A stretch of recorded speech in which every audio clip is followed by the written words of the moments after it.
এবার আল্লাহর নবী সরাসরি কোরআন এর শব্দ, কোরআনের আয়াত উল্লেখ করে সাহাবায়ে কেরামদেরকে বলতেছেন, সুম্মা ক্বারাআ ওয়া কাযালিকা আখযু রাব্বিকা, আল্লাহ তাআলার পাকড়াও ধরা এমনই হয়। আল্লাহ তাআলার ধরা এমনই, মানে যখন ধরে তখন আর ছেড়ে দেন। কথা বলেন না কেন? যখন ধরে তখন আর ছেড়ে দেন।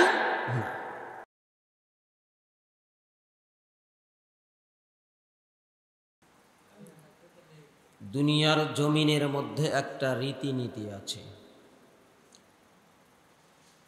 রীতিনীতি হলো যে যেই জিনিসটা সৃষ্টি করে, বানায়, নির্মাণ করে, তার ওই জিনিসের প্রতি অন্যরকম একটা ভালোবাসা, মহাব্বত থাকে। থাকে কি থাকে না? থাকে। যে যেইটা বানায়, জিনিসটা যদি বড় থেকে বড় হয় বা ছোট থেকে ছোট হয়, সে জিনিসের মধ্যেও অন্যরকম একটা মায়া কাজ করে। করে কি করে না?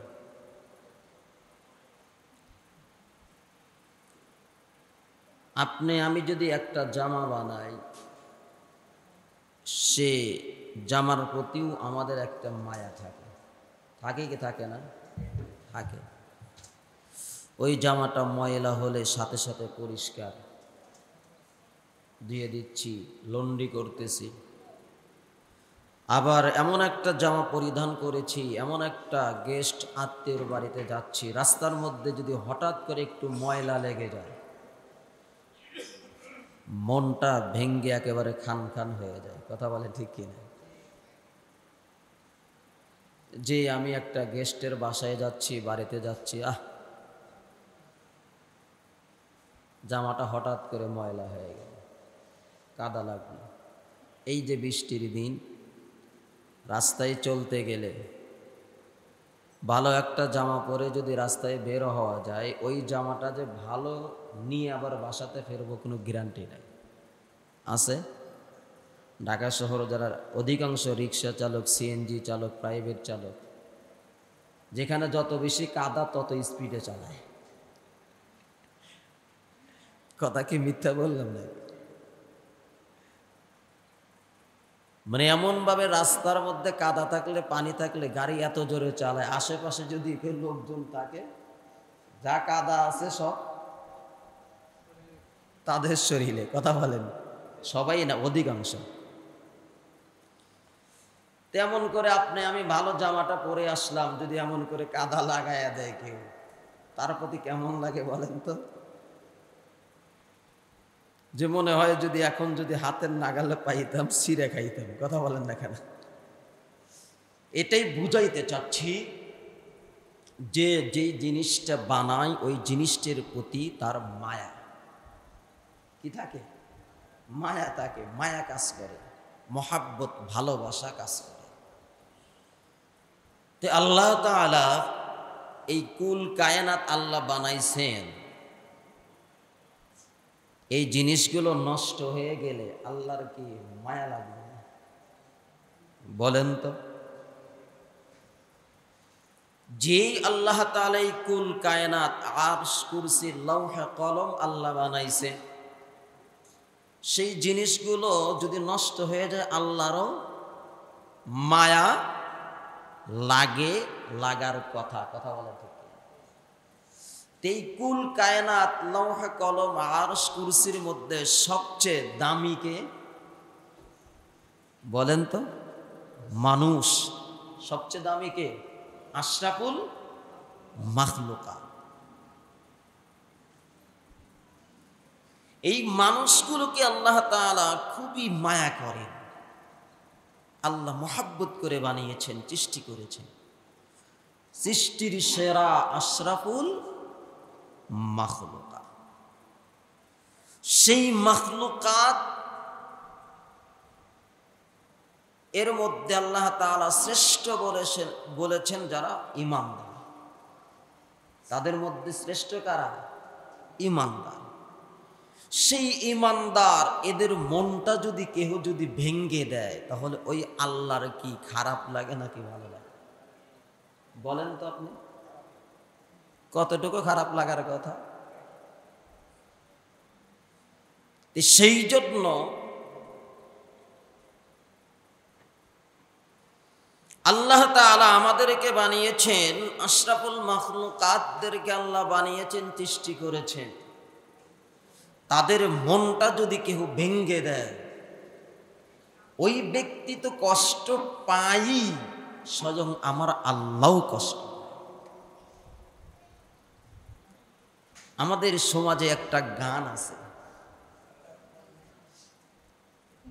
গানটা কে গাইছিল জানি না, যদিও এই গানটার মাধ্যমে হক আদায় হয় নাই, তবে কিছু হলেও আদায় হয়েছে, কিঞ্চিত হলেও আদায় হয়েছে। যে মন ভাঙ্গা আর মসজিদ ভাঙ্গা, একটা গান আছে না, মন ভাঙ্গা আর মসজিদ ভাঙ্গা সমান। যদি আসলে মন ভাঙ্গা আর মসজিদ ভাঙ্গা সমান নয়। একজন মানুষের, ঈমানদারের মন ভাঙলে যে পরিমাণ গুনাহ হয়, 15টা মসজিদ ভাঙলেও এ পরিমাণ গুনাহ হবে না।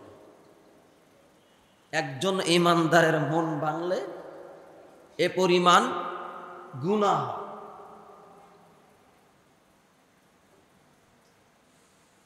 সেই জন্য আসুন, একজন মানুষকে কষ্ট দেওয়া কি পরিমাণ যে গুনাহ, আমরা যদি জানতাম তাহলে আমরা কখনো এই পাপের সাথে কখনো আমরা জড়িত হতাম না। আজকের আলোচনার মূল বিষয় থাকবে, মূল পয়েন্ট থাকবে হলো দুর্নীতি। মূল পয়েন্ট কি? সবাই বলে দুর্নীতি। আজকের আলোচনার মূল পয়েন্ট, মূল বিষয় হলো দুর্নীতি। আল্লাহ তাআলা আমার তেলাওয়াতকৃত আয়াতে কারিমার মধ্যে আল্লাহ তাআলা পরিষ্কার ভাষায় আল্লাহ তাআলা আলোচনা করতেছেন। আলোচনা কে করতেছেন? আল্লাহ। আল্লাহ তাআলা যে বিষয়টা নিয়ে আলোচনা করতেছেন, আমি আপনাদের কাছে জানতে চাই, অন্যায়ভাবে কারো সম্পদ আত্মসাৎ করা এটা কি ভালো কাজ নাকি খারাপ কাজ? সবাই বলে। ইসলাম ধর্ম ব্যতীত অন্য কোন ধর্মের মধ্যেও কি এই সুযোগ আছে যে অন্যের সম্পদ অন্যায়ভাবে আত্মসাৎ করা যাবে? বলেন, সুযোগ আছে? আল্লাহ তাআলা এই বিষয়টা আলোচনা করতেছেন, ওয়ালা তাকুলু আমওয়ালাকুম বাইনাকুম বিল বাতিল ওয়া তুদলু বিহা ইলাল হুক্কামি লিতাকুলু ফারিকাম মিন আমওয়ালিন নাস বিল ইসমি ওয়া আনতুম তা'লামুন।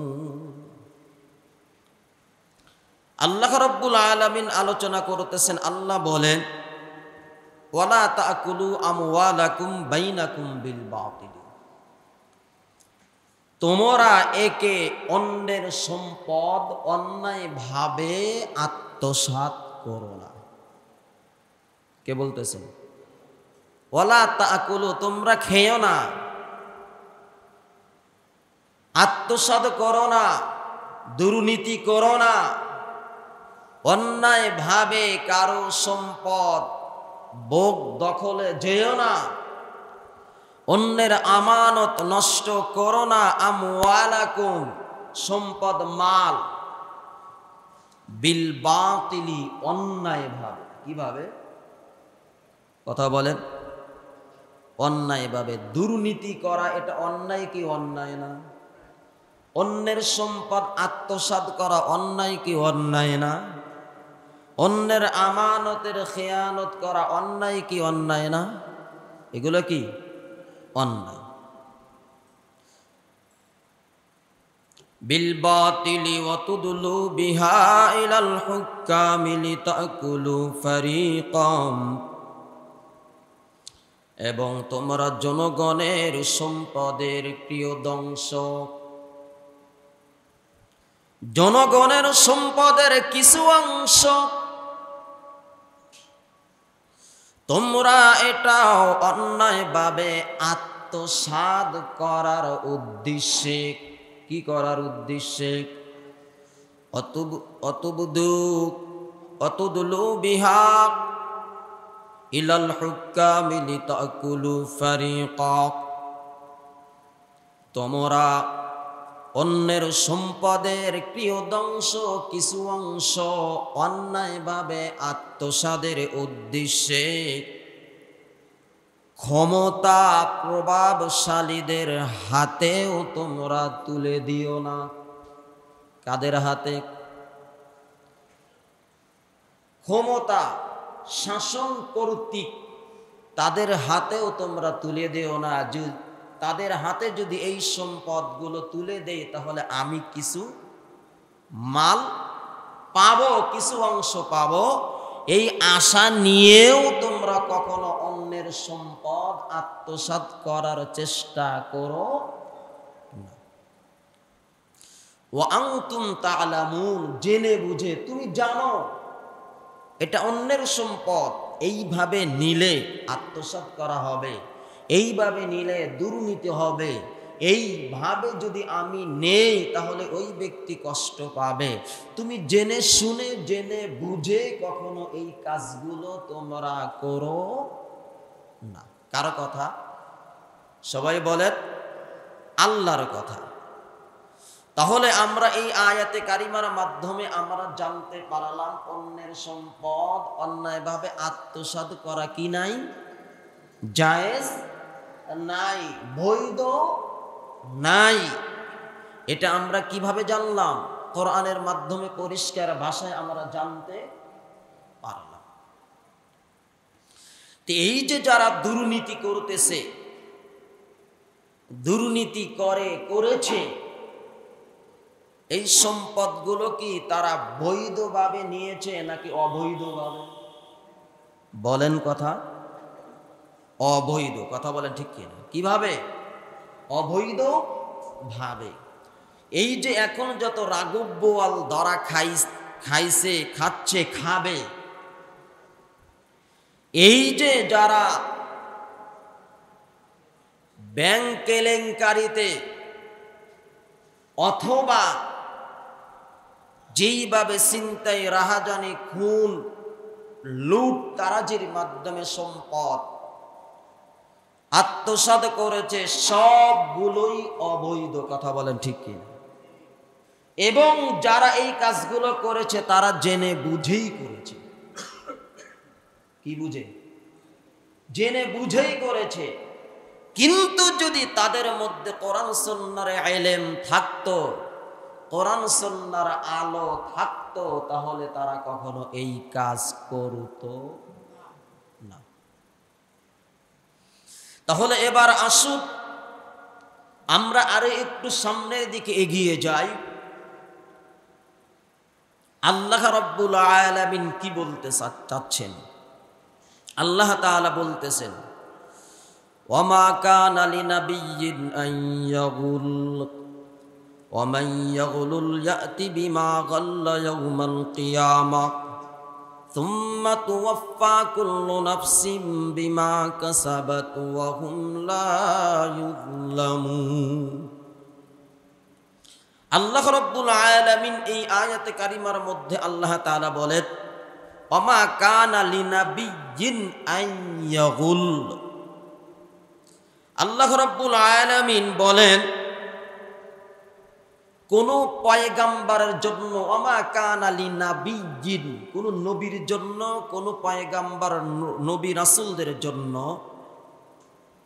আন ইয়াগুল, আমানতের খেয়ানত করা বা অন্যের সম্পদ আত্মসাৎ করা, এগুলো বৈধ নয়। কে বলতেছেন? আল্লাহ তাআলা বলতেছেন, কোনো নবীর জন্য, কোনো রাসূলের জন্য, কোনো পয়গম্বরের জন্য আমানতের খিয়ানত করা, অন্যের সম্পদ আত্মসাৎ করা এগুলো বৈধ নয়। ওয়ামান ইয়াগলুল ইয়াতি বিমা গাল্লা ইয়াউমাল কিয়ামা। ওয়ামান ইয়াগলুল, যারা এরকম দুর্নীতি করবে, অন্যের সম্পদ আত্মসাৎ করবে, খুন রাহাজানি ছিনতাই করবে, অন্যের সম্পদ ভোগ করবে, আত্মসাৎ করবে, আল্লাহ তাআলা বলেন ইয়াতি বিমা গাল্লা ইয়াউমাল কিয়ামা। আল্লাহ রাব্বুল আলামিন বলেন ওই ব্যক্তি কাল হাসরের ময়দানের দিন অন্ধকার রূপ নিয়ে উঠবে। কি নিয়ে উঠবে? অন্ধকার রূপ নিয়ে উঠবে। ওয়ামান ইয়াগলুল, যে এই কাজটা করবে, ইয়াতি বিমা গাল্লা ইয়াউমাল কিয়ামা সুম্মা তুওয়াফা কুল্লু নাফসিন বিমা কাসাবাত। আল্লাহ রাব্বুল আলামিন বলেন অতঃপর ওই ব্যক্তি কাল হাসরের ময়দানের দিন দুনিয়াতে যেই কাজগুলো হাতের দ্বারা করেছে, অন্যের সম্পদ দুর্নীতি করে কামাইছে, অন্যের সম্পদ এরকম ভাবে অন্যায়ভাবে ভোগ করেছে, আত্মসাৎ করেছে, এরকম ভাবে অন্যায়ভাবে সুদ খেয়ে কামাইছে, অন্যায়ভাবে ঘুষ খেয়ে কামাইছে, অন্যায়ভাবে চাঁদাবাজি করে কামাইছে, অন্যায়ভাবে ছিনতাই করে কামাইছে, অন্যায়ভাবে এরকম ভাবে ইয়াবা ফেন্সিডিল বিক্রি করে কামাইছে, যে যেইভাবে অন্যায়ভাবে কামাইছে, আল্লাহ রাব্বুল আলামিন বলেন কুল্লু নাফসিন বিমা কাসাবাত। ওই ব্যক্তি কাল হাসরের ময়দানের দিন ওই সম্পদগুলো নিয়ে আল্লাহর সামনে দাঁড়াইবে। কার সামনে বলেন? আল্লাহর সামনে। ওয়াহুম লা ইউযলামুন, আল্লাহ তাআলা কোন জালেমকেও আল্লাহ তাআলা জুলুম করবেন না। কোন জালেমকেও আল্লাহ কি করবেন না? জুলুম করবেন না। তাহলে আসুন, কোন নবী রাসূলের জন্য অন্যায়ভাবে সম্পদ ভোগ করাও জায়েজ নাই। আর দুনিয়াতে যারা অন্যায়ভাবে সম্পদ উপার্জন করবে, কাল হাসরের দিন অন্ধকার রূপ নিয়ে কার সামনে দাঁড়াইবে? আল্লাহর সামনে। শুধু তাই নয়, সে দুনিয়াতে যেই সম্পদগুলো অন্যায়ভাবে কামাইছে ওই সম্পদগুলো নিয়ে হাজির হবে। ওই সম্পদগুলো নিয়ে হাজির হবে। দুনিয়াতে যারা অন্যায়ভাবে কামাইছে আপনারাই দেখতেছেন, এই সম্পদগুলো তাদের কাল হয়ে দাঁড়িয়েছে। কথা বলেন না কেন? এই সম্পদগুলো তাদের কি হয়ে দাঁড়িয়েছে? কথা বলেন। হারামে আরাম নাই। সবাই বলেন হারামে আরাম নাই। এটা অন্তরে বিশ্বাস রাখতে হবে। এটা মুমিনের একটা আলামত, মুমিনের একটা বৈশিষ্ট্য। হারামে আরাম আছে। কথা বলেন না কেন? যারা হারাম ভাবে উপার্জন করেছে, আপনি দেখেন তার 14 গোষ্ঠীর গুম হারাম হয়ে গেছে। কথা বলেন না কেন? আপনারা কি হয়ে গেছে? হারাম হয়ে গেছে। এই সম্পদগুলোই তাদের বিপদের কারণ হয়ে দাঁড়িয়েছে। কথা বলেন ঠিক কিনা? কি হয়ে দাঁড়িয়েছে? বিপদের কারণ হয়ে দাঁড়িয়েছে। এটাই পৃথিবীর ইতিহাস। সেজন্য যারা এরকম দুর্নীতি করে কোটি কোটি টাকা, দেশের টাকা পাচার করেছে, দুর্নীতি করে দেশে এত বাড়ি গাড়ি ফ্ল্যাট যা কিছু করেছে, সবগুলোই তাদের বর্তমান কাল হয়ে দাঁড়িয়েছে বিপদের। কথা বলেন ঠিক? সেই জন্য আসুন, দুনিয়ার জমিনের মধ্যে আল্লাহ তাআলা জালেমদেরও কিছু বিচার আল্লাহ করে। কথা বলেন ঠিক কি করে? সবাই বলেন না কেন? আল্লাহ কি করে? বিচার করে। আল্লাহ তাআলা কখনো বান্দাদেরকে ছেড়ে দেন না, ছাড় দেয়, কিন্তু ছেড়ে দেন। এটা আপনারা তো শুধু এতদিন মুখে মুখে আলোচনা করেছেন, জানেন, কিন্তু হাদিসে আসলে মূলত শব্দটা এরকমই আছে। হাদিসের মধ্যে শব্দটা কি আছে? এভাবেই আছে। আল্লাহর নবীর সাহাবী থেকে বর্ণিত, আল্লাহর নবী কত সুন্দর করে বলতেছেন, ওয়ান আবি মুসা আল-আশআরী রাদিয়াল্লাহু তাআলা আনহু قال قال رسول الله صلى الله عليه وسلم إن الله لا يملي للظالم فإذا أخذه لم يفلته ثم قرأ وكذلك أخذ ربك إذا أخذ القرى وهي ظالمة إن أخذه أليم شديد। নবীর সাহাবী হযরত আবু মুসা আল-আশআরী রাদিয়াল্লাহু তাআলা আনহু থেকে বর্ণিত, নবী বলেন, ইন্নাল্লাহা লা ইউমলি লিয-যালিমি, আল্লাহ তাআলা জালেমদেরকে অবকাশ দেন, সুযোগ দেন, ছাড় দেন। কি দেন? সবাই বলেন না কেন? জালেমদেরকে কি দেন? অবকাশ দেন, ছাড় দেন, সুযোগ দেন, সময় দেন। ইন্নাল্লাহা লা ইউমলি লিয-যালিমি, ইমলি অর্থ তাদেরকে একটু সুযোগ দেওয়া, অবকাশ দেয়। লিয-যালিমি, জালেমদেরকে। ফাইযা আখাযাহু লাম ইফলিতুহু, নবী বলেন, কিন্তু আল্লাহ তাআলা যখন জালেমদেরকে পাকড়াও করেন আর তাদেরকে ছেড়ে দেন। কি দেন না? সবাই বলেন, ফাইযা আখাযাহু, কিন্তু আল্লাহ যখন ধরেন, লাম ইফলিতহু, তখন আর ছেড়ে দেন। ফিরআউনকে আল্লাহ ধরেছিলেন, ছাড় দিয়েছেন, ছেড়ে দিয়েছেন। নমরুদকে, কথা বলেন না কেন? ছেড়ে দিয়েছে না, ছেড়ে দেন না। এবার আল্লাহর নবী সরাসরি কোরআন এর শব্দ, কোরআনের আয়াত উল্লেখ করে সাহাবায়ে কেরামদেরকে বলতেছেন, সুম্মা ক্বারাআ ওয়া কাযালিকা আখযু রাব্বিকা, আল্লাহ তাআলার পাকড়াও ধরা এমনই হয়। আল্লাহ তাআলার ধরা এমনই, মানে যখন ধরে তখন আর ছেড়ে দেন।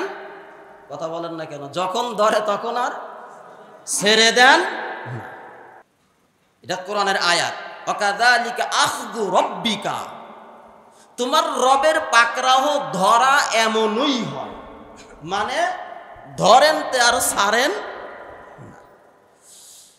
ইযা আখাযাল কুরা ওয়া হিয়া যালিমা, আল্লাহ তাআলা যখন কোন জনপদের জালেমকে আল্লাহ ধরেন, এমনি ভাবেই ধরেন। আল্লাহ যখন কোন জালেমকে ধরেন, এইভাবেই ধরেন। ইন্না আখযাহু আলীমুন শাদীদ, আল্লাহর ধরা এটা খুবই বেদনাদায়ক, কষ্টদায়ক শাস্তি। কার কথা? আল্লাহর কথা। সেই জন্য আসুন আজকের এই কয়েকটা আয়াতে কারিমার মাধ্যমে আমরা পরিষ্কারভাবে জানতে পারলাম, এক নাম্বার জানতে পারলাম, অন্যায়ভাবে অন্যের সম্পদ ভোগ করা, দুর্নীতি করা, এটা জায়েজ নাই, এটা হারাম। এটা কি? সবাই বলেন, হারাম। দ্বিতীয় নাম্বার আয়াতে কারিমার মাধ্যমে আমরা জানতে পারলাম, যেই সম্পদগুলো অবৈধভাবে উপার্জন করবে, কামাইবে, দুর্নীতি করে, খুন করে, রাহাজানি করে, ছিনতাই করে, চুরি করে, সুদ খেয়ে, ঘুষ খেয়ে, ইয়াবা, মদ, গাঁজা, ফেনসিডিল বিক্রি করে এক কথায় অন্যায় ভাবে যে সম্পদগুলো কামাইবে, হাসরের দিন ওই সম্পদগুলো নিয়েই আল্লাহর সামনে দাঁড়াইবে। কার সামনে? কথা বলে। দুনিয়াতে যদি ছাড় না পাওয়া যায়, আখেরাতে মনে হয় পাওয়া যাবে। হ্যাঁ, পাওয়া যাবে না? কথা বলেন না কেন? 4,000 5,000 কোটি টাকা কামাইছে, আল্লাহকে 2,000 কোটি টাকা দিলে তো চলবে কি? চলবো না? হ্যাঁ, তো সেই জন্য দুনিয়াতে ছাড় পাওয়া যাচ্ছে না, আখেরাতে তো প্রশ্নই আসে। তৃতীয় নাম্বার, আমরা জানতে পারলাম নবীর হাদিস থেকে কোরআনের সমন্বয় যে আল্লাহ তাআলা জালেমদেরকে সময় দেন, সুযোগ দেন, ছাড় দেন, কিন্তু ছেড়ে দেন। সেই জন্য মুসলমান, আমাদের মাথার মধ্যে, অনেকের মাথার মধ্যে থাকেই কাকে মেরে কে খাবে। কথা বলেন না কেন? এরকম চিন্তা চেতনা, মন মানসিকতা নিয়ে থাকি। সেই জন্য আসুন আপনাদের হাতে ধরে পায়ে ধরে বুঝাইতে চাচ্ছি, মুসলমান, বর্তমান সোশ্যাল মিডিয়ার যুগ, ইন্টারনেট প্রযুক্তির যুগ। আপনারা জেনেছেন, দেখেছেন, দেখতেছেন এই যে বর্তমান প্রেক্ষাপট, যেই পরিমাণ সম্পদগুলো দেশ থেকে এরকম ভাবে দুর্নীতি করেছে, পৃথিবীর ইতিহাসে এরকম দুর্নীতি আর কোন রাষ্ট্র করে না। করেছে? বাংলাদেশেও সামনের ভবিষ্যতে আর হবে কিনা জানি না। তবে আমি একজন মানবিক দায়িত্বে, ইমানি দায়িত্বে, দেশের নাগরিক হিসাবে, কারণ প্রত্যেকটা ট্যাক্স ব্যাটের মধ্যে আমারও একটা অংশ আছে। কথা বলেন না কেন? যারা দুর্নীতি করেছে তারা আমার টাকাই দুর্নীতি করেছে, আপনার টাকায় দুর্নীতি করেছে। কথা বলেন না কেন? সেই জন্য প্রথমে বলেছি যে যেই জিনিসটা বানায় সেটার প্রতি তার মায়া থাকে। আমি একটা জামা বানাইলে দর্জি থেকে জামার প্রতি আমার একটা মায়া থাকে। কথা বলেন ঠিক কিনা? আল্লাহ তাআলার ঠিক তেমনি আল্লাহ তাআলা মানুষকে বানিয়েছেন, মানুষের প্রতি আল্লাহর দয়া রয়েছে, মানুষের মন আল্লাহ বানিয়েছেন। সেই মনগুলো যদি ভেঙে দেয় আমার আল্লাহরও কষ্ট লাগে। কথা বলেন ঠিক কিনা? সেই জন্য যারা দুর্নীতি করেছে তারা, তাদের টাকার মধ্যে আমার টাকাও যেহেতু রয়েছে, আমারও একটা কষ্টের বিষয় আছে, আপনাদেরও আছে। কথা বলেন ঠিক আছে না নাই? সেই জন্য বলতেছি, মুসলমান, দুর্নীতি ইসলাম সমর্থন করে না, কোরআন সমর্থন করে না, কোরআন সুন্নাহ সমর্থন করে না, ইসলামী শরীয়ত সমর্থন করে না। কোন ধর্মই কখনো দুর্নীতিকে সমর্থন করে কি করে ভাই? সেই জন্য আসুন আল্লাহ তাআলার কাছে দোয়া করি। এই যে বর্তমান দেশ কোন অবস্থায় রয়েছে, এই দেশের জন্য আমরা সর্ব অবস্থায় আল্লাহ তাআলার কাছে দোয়া করতে হবে। আল্লাহ, দেশকে এই ধ্বংসের স্তূপ থেকে আল্লাহ তুমি বের করে এনে দাও। আমরা যেন আবার মিলেমিশে, মিল মহাব্বতে, সব ধরনের শত্রুতা, সব ধরনের হিংসা, রেষারেষি পায়ে দলিত করে, পায়ে পিছে ফেলে সামনের দিকে যেন আমরা চলতে, এই মন মানসিকতা রাখতে হবে। কথা বলেন ঠিক? আল্লাহ তাআলার কাছে দোয়া করবেন তো ইনশাআল্লাহ। এর পাশাপাশি আহ্বান, 9 থেকে 10টা জেলার মানুষ পানিবন্দী অবস্থায়। কথা বলেন ঠিক কি? 9 থেকে 10টা। দিন যত যাচ্ছে আরো বাড়তেছে, কারণ পানি সবসময় শুধু নিচের দিকে যায়। কথা বলেন ঠিক কিনা? এখন চট্টগ্রামও প্লাবিত হয়ে গেছে, এদিকেও চলে গেছে। দিন যত যাচ্ছে পানির মাত্রা বেশি, মানুষ আরো প্লাবিত হয়ে যাচ্ছে। সেজন্য বর্তমান 1 নাম্বার আপনাদের কাছে আবদার হল আল্লাহ তাআলার কাছে তাদের জন্য দোয়া করা। কি করা? সবাই বলেন দোয়া করবেন তো ইনশাআল্লাহ। যে ওই জায়গাতে যদি আমি থাকতাম কেমন হতো। আপনারা কিছু ভিডিও দেখছেন, ছোট বাচ্চা মা বাবাকে ফেলে হারিয়ে গিয়েছে, কোনো জিনিসের উপরে দাঁড়ায় হাত উঠায় ডাকতেছে আমাকে বাঁচাও। যদি সেই জায়গাতে আমার সন্তান থাকতো আমার কেমন লাগতো? যদি আপনার সন্তান হতো আপনার কেমন লাগতো? কথা বলেন না কেন? ভালো লাগতো না? সেজন্য তাদের জন্য এক নাম্বার হলো দোয়া করা। কি করা? সবাই বলেন দোয়া করা। দোয়া করবেন। দ্বিতীয় নাম্বার হলো বিভিন্ন সংগঠন, বিভিন্ন মহল থেকে, ছাত্রদের পক্ষ থেকে, বিভিন্ন ওলামায়ে কেরামদের সংগঠনের পক্ষ থেকে তাদের সহযোগিতা করার জন্য অনেকেই চলে গিয়েছেন। সেখানে সশরীরে বিভিন্নভাবে সহযোগিতা চাচ্ছেন। আফতাবনগর আসন্না ফাউন্ডেশন তারা এখানে ক্যাম্প করেছে, ছাত্ররা বিভিন্ন জায়গায় ঢাকার মধ্যে ক্যাম্প করেছে। বিশ্বস্ত সূত্রে আপনাদের অবশ্যই একটা টাকার সম্পদের একটা অংশ তাদেরকে দিবেন। কি রাজি আছেন? ইনশাল্লাহ 500 পারেন, 1000 পারেন, 2000 পারেন, দিবেন। অনলাইন বিকাশে পাঠাইয়া দিবেন, নগদে পাঠাইয়া দিবেন, আরো কি আছে অ্যাপস আছে, এর মাধ্যমে পাঠিয়ে দিয়ে অবশ্যই তাদেরকে সহযোগিতা করবেন। এটা হল ঈমানের দাবি। কিসে? সবাই বলে ঈমানের দাবি। আসলে মুসলমানের ভাই, এক মুসলমান রাষ্ট্র অন্য মুসলমান রাষ্ট্রের বন্ধু। একজন কাফের অমুসলিমদের রাষ্ট্র কখনো মুসলমানদের রাষ্ট্রের বন্ধু হতে পারে না। কথা বলেন না কেন? আমাদের পার্শ্ববর্তী দেশ, তাদের সাথে মিলেমিশে থাকা এটা জরুরি, ঈমানি দায়িত্ব। আল্লাহর নবী বলছেন মিলেমিশে থাকা। কিন্তু তারা যদি পানিটা ছাড়ার আগে যদি আমাদের দেশের পানি সম্পদ অধিদপ্তরকে জানাইতো, 2 দিন 3 দিন আগে থেকেই জানাইতো, তাহলে অবশ্যই দেশের মানুষকে সতর্ক করতো। যেরকম ভাবে কক্সবাজার, কুয়াকাটা, সমুদ্র সৈকতে সতর্ক দেয় 7 নাম্বার 10 নাম্বার সিঙ্গেল দেয়, কি দেয়? যদি দিত অন্তত পক্ষে, তাহলে গরু, ছাগল, ছোট বাচ্চা, বয়োজ্যেষ্ঠ মুরব্বীদেরকে আগে সরানো যেত। আমি না যুবক মানুষ সাঁতার কাটাইয়া পারবো, কিন্তু ছোট বাচ্চারা কি পারে? কথা বলেন না কেন? বৃদ্ধ মা বাবা অনেক ঘরে মার হয়েছে, আমি দেখে অনেক সময় কান্না করি, কোন অবস্থা। তো সেই জন্য তারা যদি আগে থেকে সতর্ক করতো, তাহলে বৃদ্ধ মানুষগুলো সরাইতে পারতো, ছোট বাচ্চাদেরকে সরাইতো, গরু ছাগলকে সরাইতে পারতো, তার নিজের বাড়ির একটা সম্বল ধান চাউলটাও সরাইতে পারতো। কথা বলেন না কেন? কিন্তু এমন ভাবে পানিগুলো আসছে, কোনো জিনিস সরানোর কোনো সুযোগ কেহই কি ভাই পাইছে? দৌড় দিয়ে পালানোর সময় পাইনি। সেই জন্য মুসলমান আল্লাহ তাআলার কাছে আমরা তাদের জন্য দোয়া করব, যারা যার অবস্থান থেকে আমরা সহযোগিতা করব ইনশাআল্লাহ। আল্লাহ তাআলা আমাদের সবাইকে বুঝবার তৌফিক দান করুন। যা কিছু আলোচনা হয়েছে আল্লাহ তাআলা যেন আমাদের সবাইকে আমল করার তৌফিক দান করুন। সবাই বলি আমিন। ওয়া মা তাওফীক ইল্লা বিল্লাহ। যারা